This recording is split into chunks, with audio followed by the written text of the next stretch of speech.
This community update was brought to you by Radio.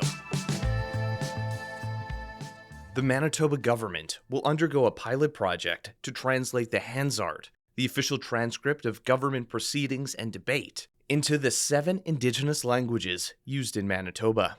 The translation from the French and English legislation will begin with Anishinaabemowin, also known as Ojibwe. Bonjour. However, a fluent Anishinaabemowin speaker is hesitant about the project's intentions.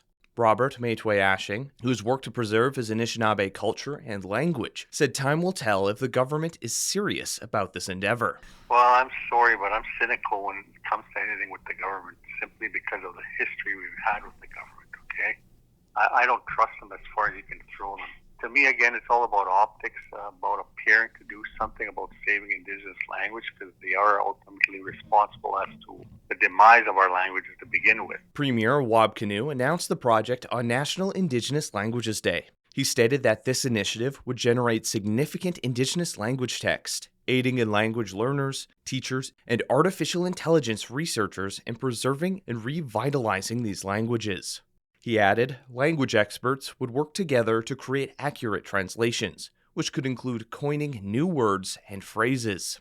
Maytwayashing believes this could be a significant hurdle due to the complexity of translating Indigenous languages into written form. There is not a common dictionary when it comes to our language, so there's different dialects and all this other stuff that are all involved, and when you're writing something down, which dialect do you use? Some are very lengthy. A word can be lengthy, or because of colonization, it's been bastardized and shortened to the point where a lot of it is slang now. The Manitoba government's plan includes hiring 2 Indigenous translators as a start for the project. However, Maytwayashing warned of the challenges these translators will face. He said language is deeply tied to worldview, and if translators primarily think in English, their translations might not reflect authentic Indigenous perspectives. When you think, what language do you think in? What language do you dream in? Because that'll have a direct bearing in relation as to how you see the world around you. So if you have translators out there where English might be their first language, they're going to think, when they think of things or see the world around them, they're going to be coming at it from a colonial perspective. So by doing that, they're also going to miss a lot when it comes into those translations.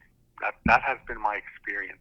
Despite his skepticism, Maytwayashing acknowledged that some individuals within the government might genuinely want to create change. However, he remains doubtful about the long-term commitment. Its policy and initiatives often change with governments after elections. Right now, it's the NDP government. Well, this province has a history going back and forth between NDP and PCs. So what happens in the future when the PCs get back in? Are they going to honor those very same agreements?